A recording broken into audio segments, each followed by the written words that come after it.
Class 10 का chemistry का तीसरा लेसन धातु और अधातु यानी मेटल और नॉन मेटल का लेक्चर नंबर 5 है। ठीक है ना, पीछे से थोड़ा बहुत रिकॉल कर लेते हैं। ठीक है, चलिए देखते हैं, रिकॉल करते हैं वो शॉर्ट में। हमने कुछ देखा था फिजिकल प्रॉपर्टीज किसका, मेटल का, है ना, जिसमें धातु के बारे में फिजिकल प्रोडक्ट भौतिक गुणधर्म। भौतिक गुणधर्म में क्या होता है कि जिसमें आकार में परिवर्तन देखे, कुछ फेज में परिवर्तन हो, कोई नया चीज नहीं बने। बस इतना याद रखना है कि नई पदार्थ नहीं बने। अगर नई पदार्थ बनती है तो रासायनिक अभिक्रिया होती है और वही परिवर्तन करके, जैसे किसी में शेप में परिवर्तन किया जा सके। जैसे धातु का एक गुण होता है आघात वर्धनीय। आघात वर्धनीय मतलब हथौड़ा से मार करके सीट बनाया जाए। पहले मान लो धातु लोहा था इतना मोटा, अब उसको पतला सीट बना दिया गया, तो आकार में परिवर्तन किया गया। आकृति में परिवर्तन किया जा सकता है, गोला रहेगा तो लंबा बना देंगे, आकृति में परिवर्तन हो गया, खींच करके तार के रूप में बना देंगे, यानी नया सब्सटेंस नहीं बनेगा। ऐसे परिवर्तन हम लोग भौतिक परिवर्तन के अंतर्गत देखते हैं। ठीक है ना, जिसमें हमने सारा ये सब चीजें ले करके और देखा कि चाहे वो आयरन हो, कॉपर हो, एल्युमिनियम हो, है ना, ये सब कुछ भी हो, ये सब के नमूने में क्या होता है बच्चे, धात्मिक चमक होती है। यानी फर्स्ट पॉइंट देखा था कि धातुओं में एक प्रकार की विशेष चमक होती है, इस चमक को धातुई चमक कहा जाता है। ठीक है ना, फिर हमने देखा आगे कि ये धातु प्रायः कठोर होती है। ठीक है ना, ये दो लाइन याद हो गया कि कठोर होती है। लेकिन एक बात ये होता है कि सोडियम ऐसा धातु है जो चाकू से भी काटा जा सकता है। सोडियम हो गया, मैग्नीशियम हो गया, और मैग्नीशियम का सोडियम हो गया, पोटेशियम हो गया और लिथियम को। ठीक है ना बच्चे, फिर इस प्रकार से आघात वर्धनीय, है ना, पीट पीट करके और लंबा सीट बनाया जा सकता है। तो ये तीसरा गुण हो गया इसका, आघात वर्धनीय। और हमने देखे थे सबसे ज्यादा आघात वर्धनीय कौन होता है, तो सोना और चांदी सबसे ज्यादा, इसलिए चांदी का फॉइल बनाया जाता है मिठाई के ऊपर रखने के लिए, कितना पतला बनाया जा सकता है। ठीक है ना, तो ये दोनों लाइन याद रखिएगा, सोना और चांदी सबसे ज्यादा आघात वर्धनीय है। और फिर क्या कहता है कि इस प्रकार से देख लेंगे सारा चीज को लेकर के, और लंबा तार खींच के उस घटना को तन्य कहते हैं, डक्टाइल कहते हैं, डक्टिलिटी कहते हैं। और सबसे ज्यादा तन्य होती है सोना, लगभग 1 ग्राम सोना से 2 किलोमीटर लंबा तार बनाया जा सकता है ना, सोचने में एकदम असंभव जैसा लगता है।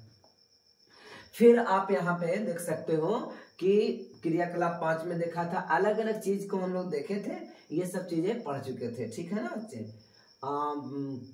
एक सर्किट को पढ़ करके हमने ये प्रूफ किया था कि मेटल में इलेक्ट्रिसिटी का प्रवाह होता है और नॉन मेटल में इलेक्ट्रिसिटी का प्रवाह नहीं होता है। इसका एक्सेप्शन भी हमने देखा था। क्या एक्सेप्शन देखा था कि ग्रेफाइट में इलेक्ट्रिसिटी का प्रवाह होता है, लेकिन ग्रेफाइट क्या है, अधातु है।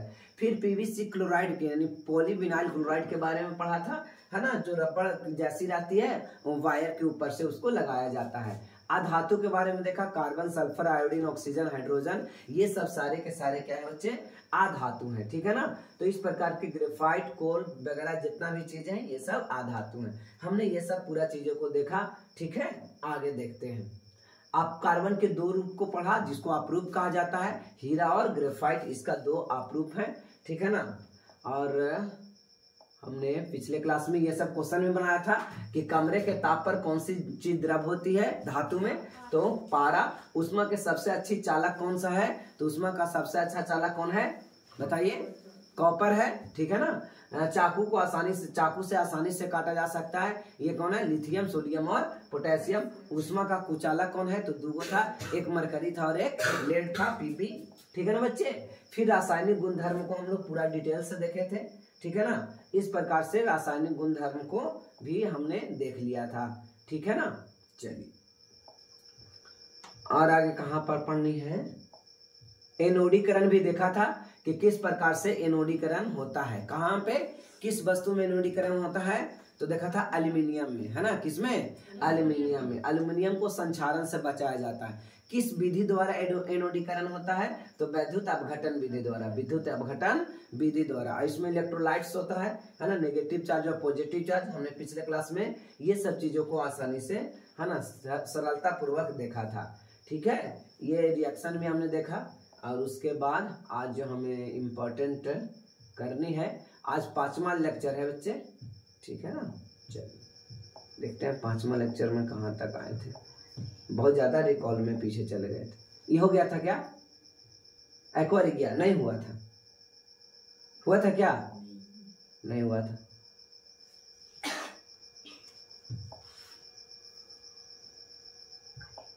ये हुआ था? बताइए। हाँ, ये हो गया था।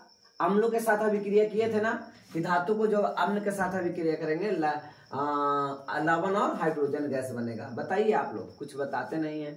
हाँ, यहां तक तो कंप्लीट हो गया था।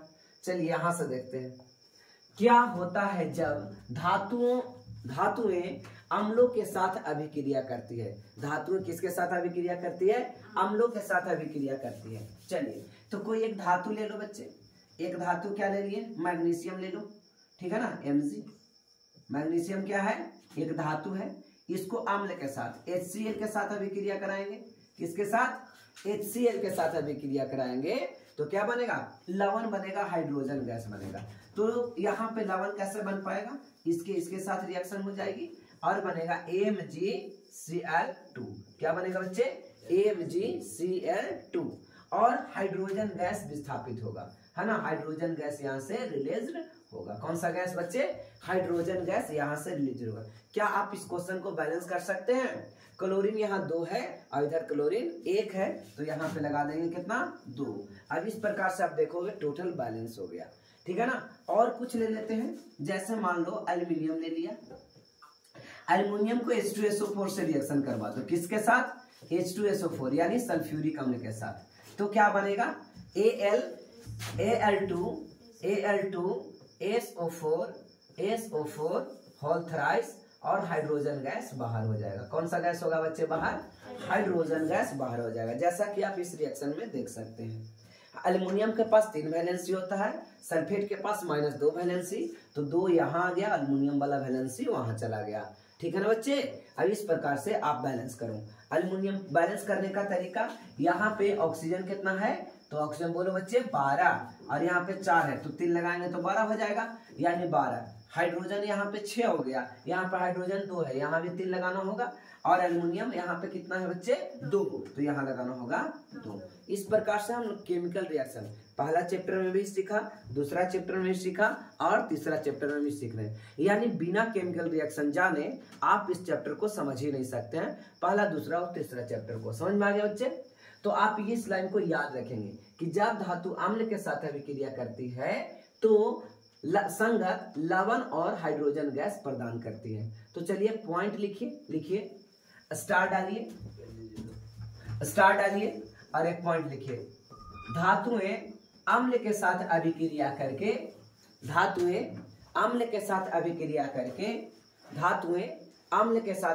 करके संगत लवण तथा हाइड्रोजन गैस प्रदान करती है। संगत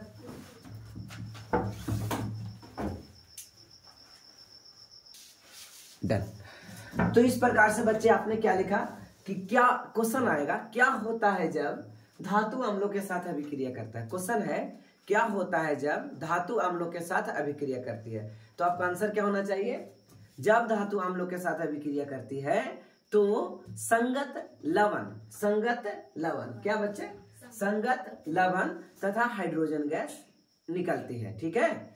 जैसे यहां देखा, धातु तनु अम्लों के साथ अभिक्रिया करा तो संगत लवण और हाइड्रोजन गैस मिला। हमने एग्जाम्पल लिया किसको? मैग्नीशियम को। जब तनु हाइड्रोक्लोरिक अम्ल से अभिक्रिया करा तो संगत लवण के रूप में क्या बना? MgCl2 और हाइड्रोजन गैस बाहर हो गया। हमने एक और धातु लिया जिसका नाम क्या है? एल्युमिनियम। उसको तनु सल्फ्यूरिक अम्ल के साथ अभिक्रिया कराया गया तो संगत लवण के रूप में क्या है बच्चे? है ना, संगत मतलब उसी के जैसा, है ना। Al2SO4 होल थ्राइस और हाइड्रोजन गैस विस्थापित हुआ। पूरा के पूरा बच्चे आपको क्लियर हो गया? आइए आगे बढ़ते हैं। कहता है एक एक्टिविटी है, वो तीसरा चैप्टर का 11वां नंबर एक्टिविटी। क्या कहता है कि सोडियम तथा पोटेशियम के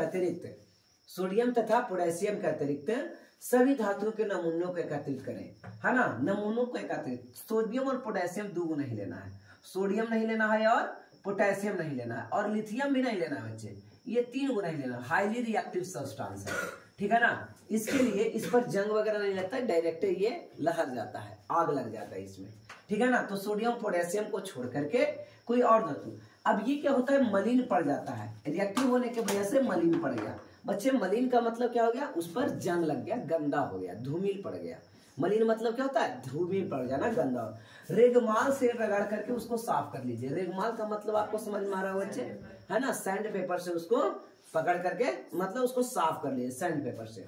अब देखिए कॉजन, सावधानी क्या है, सोडियम तथा पोटेशियम नहीं लीजिए क्योंकि ये ठंडे जल के साथ भी अभिक्रिया कर लेता है, तेजी से अभिक्रिया करता है। सोडियम, पोटेशियम और लिथियम कोई भी है वो ठंडे जल के साथ तेजी से अभिक्रिया कर लेता है। क्यों नहीं लिया गया, आपके पास आंसर मिल गया। आइए नमूनों को अलग अलग तनु हाइड्रोक्लोरिक अम्ल युक्त परख नली में डालिए। आप मैग्नीशियम ले लो रेगमाल से साफ करके, आप आयरन ले लो रेगमाल से साफ करके, एल्युमिनियम ले लो रेगमाल से साफ करके, और तनु हाइड्रोक्लोरिक अम्ल में और थर्मामीटर की परख नली को इस प्रकार लटका दे कि उसका जो बल्ब हो, बल्ब मतलब बेटा ये जैसे ये थर्मामीटर होता है, ठीक है ना। और थर्मामीटर में नुकीली पार्ट होती है को देखे ना, ये नुकीली, इसको बोलते हैं बल्ब। क्या बोलेंगे, बल्ब, जिसमें पारा भरा रहता है। क्या भरा रहता है, पारा। और एकदम सकरा रास्ता होता है ऊपर चढ़ने के लिए। पारा जब हीट होती है ना, पारा जब हीट होती है तो क्या होता है, पारा ऊपर की ओर बढ़ती है, फैल जाती है। कोई भी चीजें हीट होने के बाद क्या होती है, फैलती है। तो पारा भी फैलती है तो ऊपर ही चढ़ जाता है। थर्मोमीटर में यहाँ पाठ्यांक दिखा देगा, डेट मीन्स रीडिंग दिखा देगा, ठीक है बच्चे। तो इस प्रकार आपने क्या किया, थर्मोमीटर को लटका दिए उसमें, ठीक है ना। कहता है बुलबुले बनने की दर को सावधानी पूर्वक देखें कि किसमें बुलबुला ज्यादा मात्रा में बन रहा है और किसमें बुलबुला धीरे धीरे बन रहा है ना। दर मतलब रेट, एक सेकेंड में कितना बुलबुला बन जा रहा है। अगर एक सेकेंड में 5 बुलबुला बन रहा है और एक जगह एक सेकेंड में 25 बुलबुला बन रहा है, फर्स्ट रिएक्शन किस में हो रहा है, जिसमें एक सेकेंड में 25 हो ना, 5 को बुलबुला बना मतलब धीरे धीरे रिएक्शन कर रहा है। एक वो आग लग गया तुरंत धड़ाक से और एक वो धीरे धीरे लड़, तो फर्स्ट रिएक्शन कौन किया, जो जल्दी से लड़ गया। बोलो कोई दिक्कत। आइए तो बुलबुले बनने की दर को सावधानी पूर्वक परीक्षण करना है। कौन सी धातुएं तनु हाइड्रोलिक अम्ल के साथ तेजी के साथ अभिक्रिया करती है, ठीक है ना बच्चे। चलो अब देखते हैं सब जो हमने कहा। कहता है आपने किस धातु के साथ सबसे अधिक ताप को रिकॉर्ड किया है ना। तो 3 को तो नहीं लेना है, पूरा फास्टे कर लेता है, ठीक है ना। तनु अम्ल के साथ अभिक्रियाशीलता के आधार पर धातुओं को आरोही क्रम में व्यवस्थित करो। ये वाला तो मैंने पिछले क्लास में पढ़ा दिया था, ठीक है ना। यह रिएक्शन पिछले क्लास में हो गया था। आइए कहता है तनु हाइड्रोक्लोरिक अम्ल के साथ आप मैग्नीशियम को ले लो, एल्युमिनियम को ले लो, जिंक ले लो और आयरन ले लो, सभी के साथ एक समीकरण लिखिए। तो आपका ये दायित्व बना कि आपको घर से समीकरण लिख करके लाना है। क्या क्या लेना है, हाइड्रोक्लोरिक अम्ल HCl, क्या लेना है बच्चे, HCl। हाइड्रोक्लोरिक अम्ल मतलब HCl ले लिए, क्या ले लिए, HCl। और यहाँ पे क्या लेंगे, इधर ले लेंगे, आपको एक बार लेना है मैग्नीशियम ले लीजिए, एक बार फिर से HCl लीजिए, HCl लीजिए, और यहाँ पे क्या ले लो, मैग्नीशियम के बाद एल्युमिनियम ले लो, और फिर ले लो HCl, और यहाँ पे क्या लेना है, जिंक, एल्युमिनियम के बाद जिंक है ना, जिंक Zn, और फिर ले लो HCl, क्या ले लो बच्चे, HCl, और HCl लेंगे, और यहाँ पे क्या लेंगे, आयरन। समझ में आ रहा है। अब सबके साथ रिएक्शन करवाइए तो इसके करस्पॉन्डिंग एक लवण यानी सॉल्ट बनता है। दैट मीन्स क्या बनेगा, MgCl2। क्या बनेगा बच्चे, MgCl2, और हाइड्रोजन गैस बाहर होगा ना। यहाँ पे क्या बनेगा, AlCl3, और हाइड्रोजन गैस बाहर होगा। यहाँ पे क्या बनेगा, ZnCl2, और यहाँ पे क्या होगा, हाइड्रोजन गैस बाहर निकलेगा, और होगा FeCl2, और यहाँ पे क्या बाहर होगा, S2, क्या बाहर होगा H2। आइए सबको बैलेंस करते हैं, है ना। जितना भी यहाँ पे मिला सभी को बैलेंस करिए। आप देखोगे क्लोरीन यहाँ पे क्या हुआ बेटे, तो 2 है, क्लोरीन है, यहाँ 2 लगा दो। फिर आपने क्या देखा कि यहाँ पे क्लोरीन 3 है, तो यहाँ क्लोरीन 3 लगाना होगा। हाँ, यहाँ पे क्लोरीन 3 लगाना होगा, यहाँ पे क्लोरीन 2 लगाना, यहाँ पे 2 लगाना। आप क्या इस प्रकार से बैलेंस कर पा रहे हो, इस प्रकार से आप बैलेंस, हाँ सेकेंड वाला बैलेंस नहीं है, यहाँ पे 3 लग गया ना, बिल्कुल बैलेंस नहीं है। इसको बैलेंस करने के लिए यहाँ पे 6 लगाना होगा। कितना लगाना होगा? 6। अब 6 लगाएंगे तो बच्चे यहाँ कितना हो जाएगा? 3 हो जाएगा। हो जाएगा, ये 6 हो गया और ये भी 6, और इसको कितना लगाना पड़ेगा? 2, और यहाँ भी लगाना पड़ेगा 2। अब बैलेंस हो गया क्या? ठीक है ना। तो आपको ये तो होमवर्क था, हमने यहाँ पे बना दिया, लेकिन अब घर जा करके इसी को फिर से कहता है जब धातु नाइट्रिक अम्ल के साथ अभिक्रिया करती है। किसके साथ? नाइट्रिक अम्ल। नाइट्रिक अम्ल का फॉर्मूला क्या होता है? HNO3। नाइट्रिक अम्ल का फॉर्मूला HNO3 के साथ अभिक्रिया करती है, तब हाइड्रोजन गैस उत्सर्जित नहीं होगी। तब हाइड्रोजन गैस उत्सर्जित नहीं होगी। जब धातुएं नाइट्रिक अम्ल के साथ अभिक्रिया करेगी, है ना, तब हाइड्रोजन गैस उत्सर्जित नहीं होगी, क्योंकि HNO3 एक प्रबल ऑक्सीकारक है। बच्चे आप हेडिंग डाल के यहाँ पे लिखिए, है ना, ये क्वेश्चन पॉलिटेक्निक एग्जाम में आ चुका है। ठीक है ना। HNO3 यानी नाइट्रिक अम्ल एक प्रबल ऑक्सीकारक है। एक प्रबल ऑक्सीकारक है। एक प्रबल ऑक्सीकारक है। एक प्रबल ऑक्सीकारक है। HNO3 एक प्रबल ऑक्सीकारक है। ठीक है ना। एक प्रबल ऑक्सीकारक है जो हाइड्रोजन गैस को ऑक्सीकृत करके, 1 मिनट बस इतना लिख दिया, इतना लिख दिया, बस स्टॉप बच्चे, ये वाला इरेज कर दे, है ना। देखिए अब ऑनलाइन वाले बच्चे क्या करेंगे, इसको ऑनलाइन वाले इसको करेंगे, वीडियो को पॉज कीजिए और जितना मैं बोलता हूं उतना लिख लीजिए। ठीक है, और क्वेश्चन आंसर कीजिए। हमने एक बच्चे का आया था कमेंट्स कि सर प्लेलिस्ट में डालिए, खोजने में बहुत दिक्कत होती है, तो कल से हमने प्लेलिस्ट में डालना स्टार्ट कर दिया। ठीक है ना। तो आप देखोगे कि क्लास 10 का एक अलग प्लेलिस्ट होगा, ठीक है, MCQ जो जनरल कंपटीशन का उसका एक अलग प्लेलिस्ट होगा, हर क्लास का प्लेलिस्ट अलग है, और उस प्लेलिस्ट में खोज करके आप देखेंगे। वीडियो को पॉज और एकदम कंटिन्यू आपको लेक्चर मिलेगा, lecture number 1 2 3 4 and so on. एक लाइन भी, एक अक्षर भी हरा छूटा हुआ नजर नहीं आएगा। तो क्या करना है, वीडियो को पॉज करना है और पॉज करके जितना मैं बोलूं उतना आपको लिख लेना है कॉपी पे, और लिख करके रिवीजन करना। आप देखोगे कुछ ही दिन में आपको पूरा का पूरा चीजें समझ में आने लगेगी। ठीक है बच्चे, तो चलो यहां देखते हैं। आप ये तो आपने एक लाइन लिख लिया कि HNO3 एक प्रबल ऑक्सीकारक है ना। ऑक्सीकारक यानी ऑक्सीडाइजिंग एजेंट है। ऑक्सीकारक को इंग्लिश में बोला जाता है ऑक्सीडाइजिंग एजेंट। ओके, ये तो एक लाइन यहाँ इंपॉर्टेंट, लेकिन हमारे 10 क्लास के लिए ये पूरा लाइन इंपॉर्टेंट है। यहां से इंपॉर्टेंट बन जाता है, क्या बनता है कि जब धातु नाइट्रिक अम्ल के साथ अभिक्रिया करती है तो हाइड्रोजन गैस रिलीज नहीं करती है। जब धातु नाइट्रिक अम्ल के साथ अभिक्रिया करती है तो हाइड्रोजन गैस, आपने क्या देखा, कोई धातुओं को जब अम्लों के साथ अभिक्रिया कराई जाती है तो उससे संबंधित लवण और हाइड्रोजन गैस बनता है। लेकिन नाइट्रिक अम्ल भी तो एक प्रकार का अम्ल है। अब धातु को जब अम्ल के साथ नाइट्रिक अम्ल के साथ अभिक्रिया कराएंगे तो हाइड्रोजन गैस मिलना चाहिए था, लेकिन कहता है बच्चे कि हाइड्रोजन गैस नहीं मिलता है। कारण का क्या बता रहा है कि कारण इसलिए कि ये प्रबल ऑक्सीकारक है, और जो प्रबल यानी बहुत फास्टेस्ट ऑक्सीकारक होगा, जो ऑक्सीजन को क्या करेगा, ऑक्सीकृत कर जाएगा, है ना, जो उत्पन्न हाइड्रोजन को ऑक्सीकृत करके यानी अपने में कंज्यूम करके और जल में परिवर्तित कर देता है। क्या में परिवर्तित कर देता है? जल में। कहता है स्वयं नाइट्रोजन की किसी ऑक्साइड, जैसे ही नाइट्रोजन की ऑक्साइड है बच्चे, नाइट्रोजन के 5 ऑक्साइड होते हैं। ठीक है ना, 5 ऑक्साइड का नाम लिखता हूं। एक नाम है N2O5, दूसरा नाम है N2O4, N2O3, NO। ठीक है ना, NO और क्या हो गया, और हो गया NO। देखिए इस प्रकार से इसका 5 ऑक्साइड होते हैं। नाइट्रोजन का कितने ऑक्साइड होते हैं, तो नाइट्रोजन के 5 ऑक्साइड होते हैं। ठीक है ना। आइए इसको आप लिख सकते हो, ये भी, इसको आप ये भी लिख सकते हो, क्या, NO2। तो NO2 तो यहाँ लिखा ही है, एक और कोई छूट गया क्या, एक मिनट, ये नहीं होगा, है ना। इसके जगह पर आप ये भी लिख सकते हो, कॉमन फैक्टर हटा दोगे तो ये मिलेगा। ठीक है, 5 4 3 2 और 1 छूट गया था,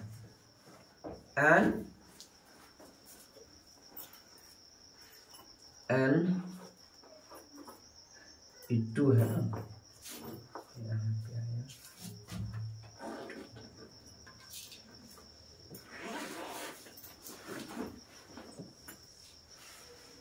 N2, ओके। आइए, तो इस प्रकार से N2O मिला। नाइट्रोजन का यहाँ पे 5। कारण क्या है? अलग अलग ऑक्साइड बनाना। अलग अलग ऑक्साइड बनाने के पीछे कारण है कि नाइट्रोजन का वैलेंसी 5 होता है ना। 3 होता है भी, 5 भी होता है। तो ये 1 से लाइज करते करते 5 तक चला जाता है। इस प्रकार से N2O5 नाइट्रोजन पेंटाऑक्साइड, N2O4 जिसको हम शॉर्ट फॉर्म में ऐसे भी लिख सकते हैं।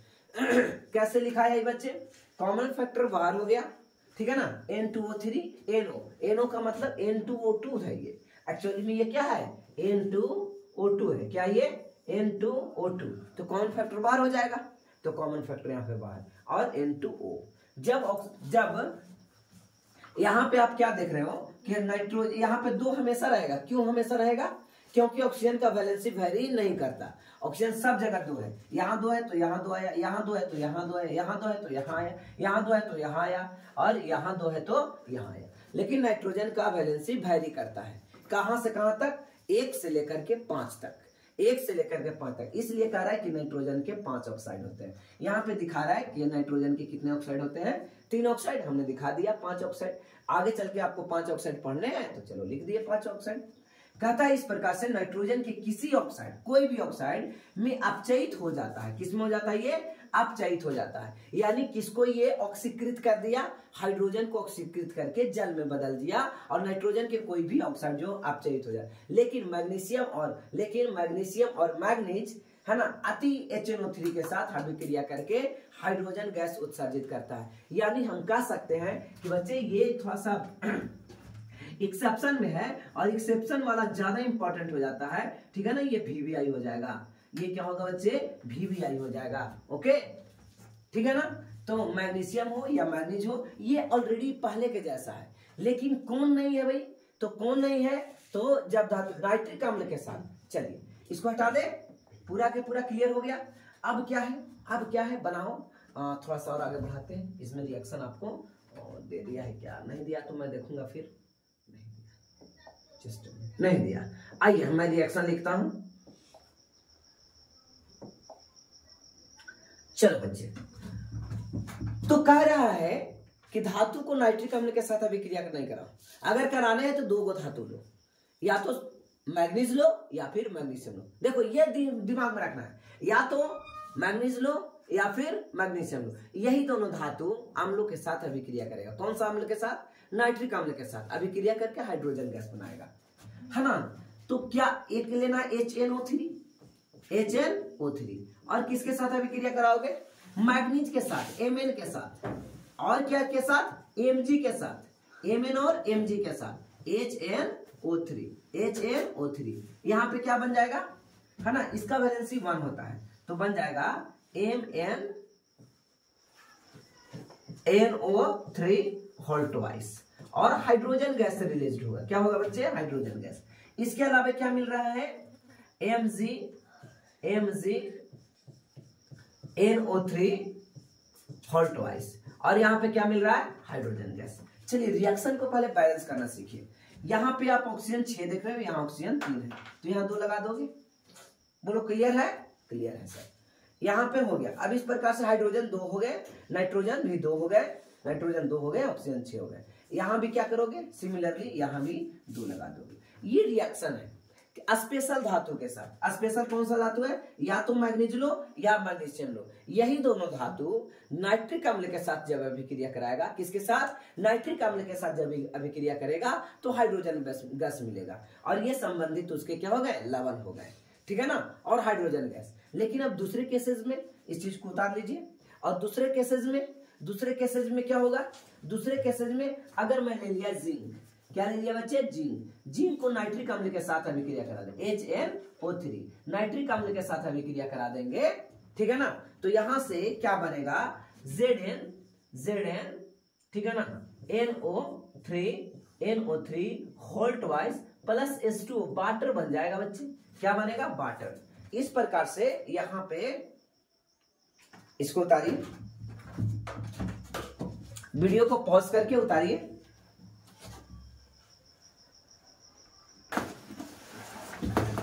चलिए यहाँ पे देखो, और ये क्या बनाएगा, और ये बनाएगा N2O। क्या बनाएगा ये? N2O। ठीक है ना, आप इसको नोट कर लें। ठीक है, अब आप बैलेंस करने की कोशिश करो। ठीक है, यहाँ पे आप बैलेंस करके खुद से कल से लाइएगा। ठीक है ना, ये बनेगा। ओके, और ये कैसा नाइट्रिक अम्ल है? तो तनु नाइट्रिक अम्ल, याद रखिएगा, तनु नाइट्रिक अम्ल है। ये कौन सा अम्ल है? तनु नाइट्रिक अम्ल। आइए आगे आप देखते हैं। कहता इस प्रकार से आपने देखा होगा कि बुलबुले की दर मैग्नीशियम के साथ सबसे अधिक होगी। किसके साथ? मैग्नीशियम। इस प्रकार से मैग्नीशियम एक्टिविटी सीरीज में सबसे ऊपर है, ये 4 धातु में। उसके बाद कौन है? एल्यूमिनियम है। उसके बाद कौन है? जिंक है। और सबसे कम किसका आ रहा है? एफी का। ठीक है ना, ऐसे ही आपको याद नहीं करनी है, हमने पूरा के पूरा आपको लिखवा दिया है। ठीक है ना, लिखा हुआ सरकाना उसको से आप याद कर लीजिए। कॉपर में ना तो बुलबुले उत्पन्न होंगे और ना ही ताप में कोई परिवर्तन। और थर्मामीटर जब चेक करेंगे ना तो जल्दी गर्म हो जाएगा पानी। कौन वाला? ज्यादा पाठ्यांक इसमें दिखाएगा, कम पाठ्यांक इसमें दिखाएगा। समझ में आ रहा? किसके साथ रिएक्शन करना है? नाइट्रिक अम्ल के साथ। ठीक है ना, किसके साथ? नाइट्रिक अम्ल के साथ अभिक्रिया करके ये देखना है। चलो, या हाइड्रोक्लोरिक अम्ल के। आइए आज का सबसे इंपॉर्टेंट पॉइंट्स एक्वारिजिया के बारे में। इसको एक्वारिजिया या एक्वारिजिया को इंग्लिश में कहा जाता है बच्चे, हिंदी में कहा जाता है अम्लराज। क्या कहा जाता है? अम्लराज। ठीक है ना, अम्लराज का अगर कोई फार्मूला पूछे तो अम्लराज का फार्मूला होता है, ठीक है ना, अम्लराज का फार्मूला होता है, अब देखोगे HCl। क्या होता है बच्चे? HCl अनुपात HCl प्लस लिख के और यहाँ पे लिखोगे HNO3। यहाँ पे लिखिएगा 3 और यहाँ पे लिखिएगा 1, यानी 3 और 1 के अनुपात में होता है। और कहीं कहीं लिखा हुआ ये मिलेगा HCl प्लस HNO3 और यहाँ पे कोष्ठ में 3:1 रहेगा, है ना। यानी कि इसका कहने का मतलब है एक्वारिजिया तब बनता है, सबका चेहरा तो इधर होना चाहिए। एक्वारिजिया तब बनता है जब हाइड्रोक्लोरिक अम्ल 3 भाग लेंगे और 1 भाग क्या लेंगे? नाइट्रिक अम्ल। तब बनेगा क्या? एक्वारिजिया। एक्वारिजिया इतना खतरनाक अम्ल हो जाता है, इतना खतरनाक कि सोना किसी में नहीं, अम्ल पर भी नहीं कोई प्रभाव डालता है, ना कोई क्षार पर प्रभाव डालता है, किसी पर कोई प्रभाव नहीं डालता है। लेकिन आप देखोगे कि जब एक्वारिजिया बन जाता है तब क्या होगा? सोना भी इसमें पिघल जाएगा, यानी सोना घुल सकता है, सोना का क्षरण हो सकता है। समझ में आ रहा है ना। तो एक्वारिजिया एक बहुत ही स्ट्रॉन्ग एसिड बन जाता है। और एक्वारिजिया बनने में क्या है? 3 भाग हाइड्रोक्लोरिक अम्ल और 1 भाग नाइट्रिक अम्ल लिया जाता है। 3 भाग हाइड्रोक्लोरिक अम्ल और 1 भाग नाइट्रिक अम्ल लिया जाता है। और ऐसे मिक्सचर को क्या कहते हैं? एक्वारिजिया। एक्वारिजिया क्यों? एक्वारिजिया में क्या होता है? तो कहते हैं कि सोना भी इसमें घुल जाएगा, जबकि सोना किसी पर कोई प्रभाव नहीं पड़ता था एक्वारिजिया में। आइए पढ़ते हैं इसमें। कहता है एक्वारिजिया क्या होता है? रॉयल जल का लैटिन शब्द है। ठीक है ना, इसमें दिया हुआ 3:1 के अनुपात में सांद्र हाइड्रोक्लोरिक अम्ल और सांद्र नाइट्रिक अम्ल लेना है ना। डिटेल्स में क्या बोलेंगे? सांद्र हाइड्रोक्लोरिक अम्ल। ये हाइड्रोक्लोरिक अम्ल कैसा है बच्चे? तो ये हाइड्रोक्लोरिक अम्ल है सांद्र। कैसा? ये सांद्र। और ये भी कैसा है? ये भी है सांद्र। याद रहेगा ना, दोनों के दोनों सांद्र। सांद्र हाइड्रोक्लोरिक अम्ल और सांद्र नाइट्रिक अम्ल। सांद्र हाइड्रोक्लोरिक अम्ल कितना? 3 भाग और सांद्र नाइट्रिक अम्ल कितना? 1 भाग लिया हुआ है। ऐसे प्रोसीजर को, ऐसे मिश्रण को एक्वारिजिया बोलेंगे। अब कोई बच्चा कभी आ जाएगा एग्जाम में क्वेश्चन, एक्वारिजिया क्या है? मिश्रण है कि धातु है? तो आप क्या बोलोगे कि यौगिक है? तो यह एक तो मिश्रण है ना, दोनों का ये मिश्रण है, कोई भी धातु नहीं है। ये धातु है, ये धातु, ये यौगिक है, ये यौगिक है, लेकिन दोनों मिला दिए तो क्या बन गया? मिश्रण बन गया। क्या बन गया? मिश्रण। कहता है यह गोल्ड को गला सकता है। गोल्ड मतलब सोना, और गोल्ड का लैटिन नेम क्या होता है? औरम। क्या होता है बच्चे? औरम। याद है ना, गोल्ड का लैटिन नेम औरम होता है, औरम। और इसका सिंबल क्या होता है बच्चे? एयू। सिंबल होता है एयू। कहता है कि गोल्ड को गला सकता है कौन? एक्वारिजिया। कहता है जबकि दोनों में किसी एक में अकेले अगर डाला जाए, अगर आप HCl में डाल दो, अगर आप HNO3 में डाल दो, सांद्र रहे कोई बात नहीं, तैयो नहीं गलेगा। लेकिन जब दोनों को इस फॉर्म में मिला दिया जाता है तो सोना भी गल जाता है। आइए, कहता है एक्वा रिजिया भवकता हुआ द्रव के साथ, है ना, कभी कभी आप फिल्म में देखे होंगे कोई चीज एकदम रहेगा एसिड जो एकदम आग निकल रहा है, आग उबल रहा है, इसका मतलब वो एक्वा रिजिया है। ठीक है ना, ये प्रबल संचारक है, किसी भी चीज को बर्बाद करने में ये काफी है। कहता है यह उन अभिकारकों में से एक है जो गोल्ड और प्लेटिनम को गलाने में समर्थ है। गोल्ड क्या हुआ? हाँ, एनाकोंडा जो फोर था ना, जो आपने उसमें देखा था, एक जगह देखा सांप उसमें एकदम उबल रहा था, वही मान लो एक्वा रिजिया है। ठीक है, लग रहा था ना कि एकदम अंदर से पूरा एकदम खोल रहा है ना, हीट करने के क्या उसको हीट कर रहा है कोई आग, कोई हीट करने के लिए कोयला जलाया हुआ है नहीं। ठीक है ना, वही एक्वा रिजिया था। ठीक है ना, हम सोचे कि वो आप लोग फिल्म आप लोग देखे ही नहीं, इस वजह से नहीं बोल रहा था। ठीक है ना, तो गोल्ड और प्लेटिनम को गलाने में सामर्थ्य है कौन? Aqua regia. जबकि ना गोल्ड खराब होता है ना प्लेटिनम। सबसे अक्रियाशील, कम अक्रियाशील धातु प्लेटिनम है, जो किसी में खराब नहीं होता है ना। लिखवा सरकाना में देखे होंगे जो टेबल लिखवाया, उसमें प्लेटिनम सबसे नीचे है, प्लेटिनम कभी खराब नहीं होता। ठीक है ना। चलो, एरोप्लेन बनाने में प्लेटिनम का यूज होता है।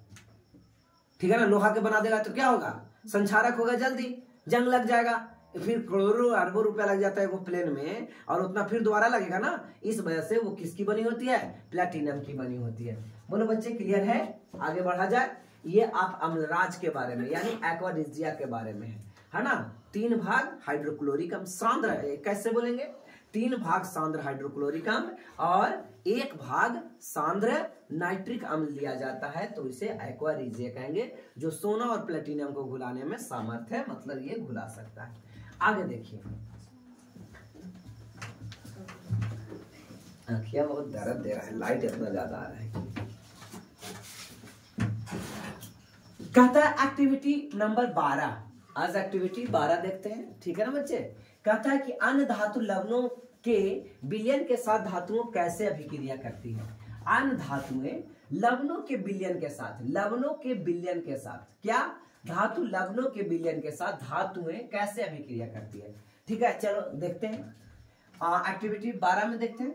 कॉपर का एक स्वच्छ तार लेंगे। स्वच्छ तार मतलब रेगमाल से रगड़ा हुआ तार लेना है, गंदा तार नहीं लेना है। कॉपर को पहले रेगमाल से रगड़ लो। रेगमाल कहने का मतलब सैंड पेपर से रगड़ लो, है ना। या तो तार ले लो या आयरन की एक कील ले लो। कील मतलब क्या होता है बच्चे? कांटी ले लो।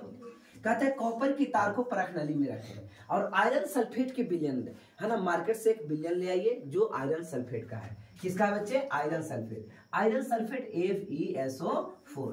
आयरन सल्फेट का फार्मूला क्या होता है? FeSO4। ये आयरन सल्फेट का फार्मूला है। आयरन सल्फेट का फार्मूला क्या होगा? FeSO4। आयरन सल्फेट का formula FeSO4। Iron sulphate FeSO4। तो आयरन सल्फेट हमने लिया, क्या लिया बच्चे? Iron sulphate. क्या लिया? Iron sulphate. आयरन सल्फेट के विलयन में विलयन तथा आयरन की कील को दूसरी परख नली में कॉपर सल्फेट के विलयन में डालें और एक कॉपर सल्फेट लेना है CuSO4। कॉपर सल्फेट का फार्मूला क्या हो जाएगा? है ना, ये पानी में घुला दिया गया है। ठीक है, ये सल्फेट पानी में घुलाकर एक्वस फॉर्म बनाएगा। ये क्या बनाएगा? एक्वस। एक्वस मतलब जलीय विलयन। एक्वस मींस जलीय विलयन। ये एक्वस फॉर्म बनाएगा। आइए, समझ में आ रहा है? चलो थोड़ा सा देखते हैं इस चीज को, ऐसे समझने की कोशिश करें। इसको ऐसे समझिए। देखो बेटे, आपके पास 2 परख नली होगा। कितना परख नली होगा? 2 परख नली है। ठीक है ना बच्चे, आपके पास 2 परख नली है।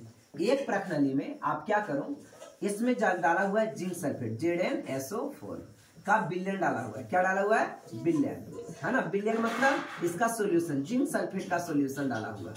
किसका सॉल्यूशन डाला हुआ बच्चे? जिंक सल्फेट का।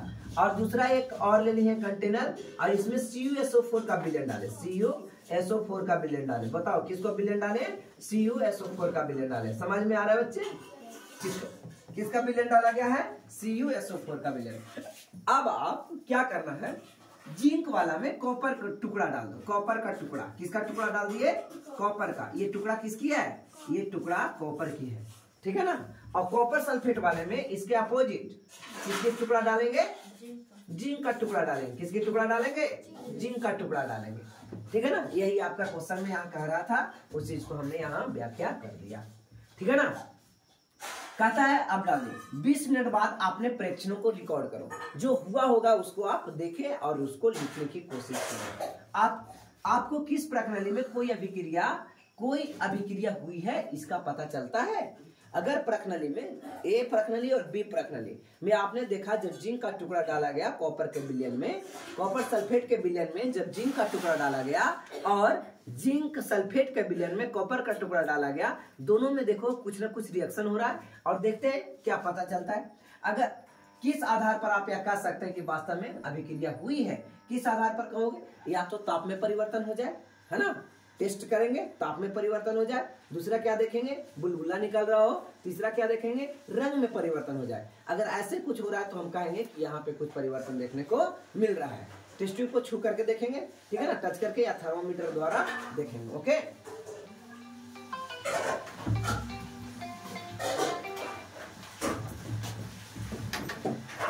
आइए बच्चे अब इस प्रकार से आप देखेंगे। ओके, कहता है क्या आप परीक्षणों की क्रियाकलाप आप इतना और इतना में कोई संबंध स्थापित कर सकते हैं। हाँ, तो रिएक्टिविटी सीरीज बता सकता है, कोई नया चीज नहीं है, रिएक्टिविटी सीरीज बताएगी। कहता है इस अभिक्रिया के लिए संतुलित रासायनिक समीकरण भी लिखे और यह किस प्रकार अभिक्रिया किया है उसको भी आपको लिखना होगा। चलिए और आगे देखते हैं, और आगे क्या कहता है बच्चे, ठीक है ना, इस प्रकार से आपको ले लेना। ठीक है, अब चलो एक किल लेना था अभी, ठीक है ना, किल को डालो। ये किसका सॉल्यूशन है, कॉपर सल्फेट का विलयन है और लोहा के किल है, तो आयरन है बेटा, क्या ये आयरन, Fe आयरन में आयरन को न डाला गया, कांटे को डाला गया। किस चीज को डाला गया बेटा, कांटे को डाला। और ये सॉल्यूशन किसका है, कॉपर सल्फेट का। किसका सॉल्यूशन है, कॉपर सल्फेट। कॉपर सल्फेट का फॉर्मूला CuSO4। ये रिएक्शन करके बनाएगा FeSO4। क्या बनाएगा, FeSO4, और कॉपर को, है ना, का बाहर नहीं विस्थापित करेगा। यानी कहने का मतलब है प्रिसिपिटेशन रिएक्शन होगा, यहाँ अपक्षेप दही जैसा जम के ऊपर आ जाएगा, छछला जाएगा ये, ठीक है, और ये ग्रीनिश कलर का हो जाएगा। लेकिन बच्चे यहाँ पे देखेंगे जब इस दो में बी में क्या लिया, तो ये क्या है बेटा, ऐसा जो लटका हुआ है तांबा के तार है, तांबा का तार है। किसका तार है ये, तांबा का तार। और इसमें सॉल्यूशन किसका था, आयरन सल्फेट का। आयरन सल्फेट का फार्मूला क्या होता है, FeSO4। आयरन सल्फेट का फार्मूला क्या होता है, FeSO4। बोलो बेटा कोई दिक्कत, FeSO4।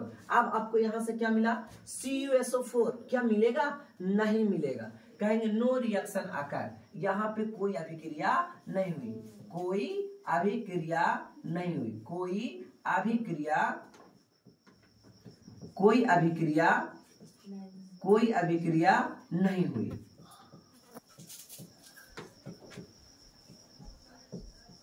कोई अभिक्रिया नहीं हुई। आपने देखा इसमें अभिक्रिया हुआ लेकिन इसमें कोई अभिक्रिया नहीं हुआ। कारण क्या है, कारण ये है रिएक्टिविटी सीरीज में आयरन कॉपर से ऊपर है, इस प्रकार से कॉपर को विस्थापित करके सल्फेट के साथ रिएक्शन कर लिया।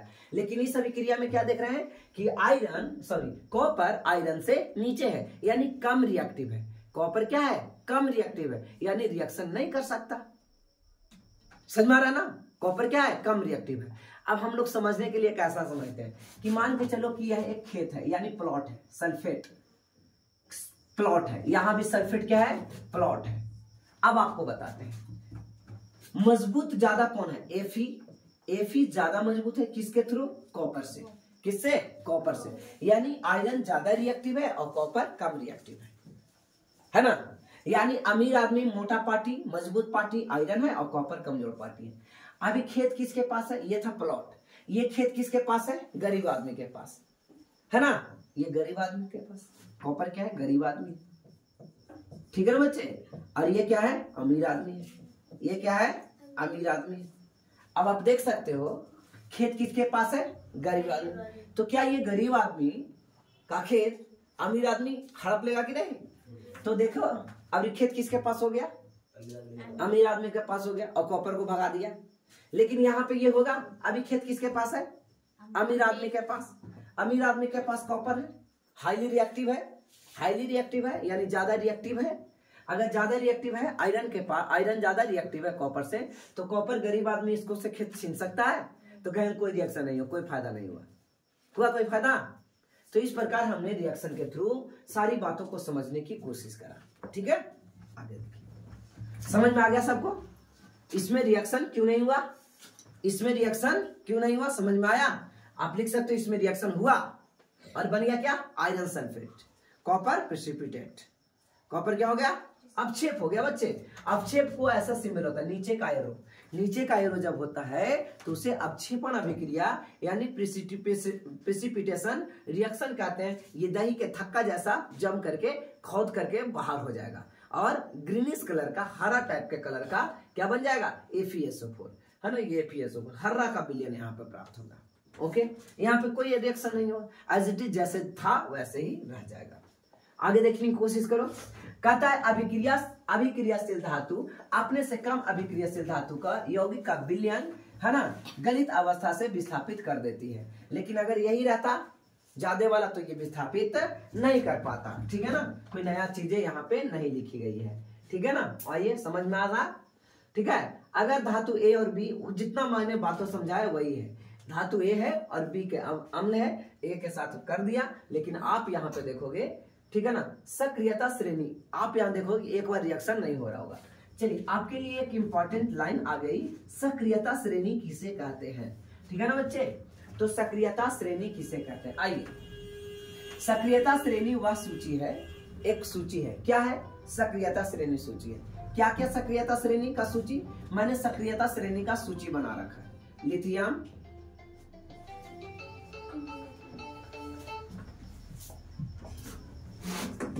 पोटेशियम,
ठीक है बच्चे, तो ये है रिएक्टिविटी सीरीज। आप इसे घर पे लिखिएगा, अभी टाइम नहीं। कहता है सबसे हाईली रिएक्टिव लिथियम है। सबसे हाईली रिएक्टिव क्या है? लिथियम। Lithium, sodium, potassium. क्या आपको ये स्लैब से कुछ नजर आ रहा है बच्चे? इस स्लैब से कुछ नजर आ रहा है कि लिथियम क्या था? लिथियम चाकू से काटा जा सकता था। लाइन कर गया क्या? देखो तो बैटरी आवाज कर रहा है।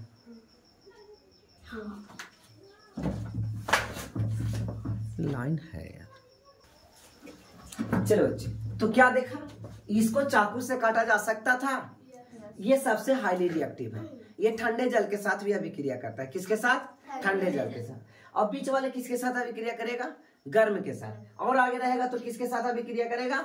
वाष्प के साथ। और आगे रहेगा तो किसी के साथ अभिक्रिया नहीं करेगा, है ना। यही सब रिएक्शन है ना। अब देखिए प्लेटिनम सबसे, ये क्वेश्चन आएगा, VBI है ये लाइन बेटा, ये दोनों VBI लाइन, ये दोनों तीनों, ये सबसे कम रिएक्टिव है।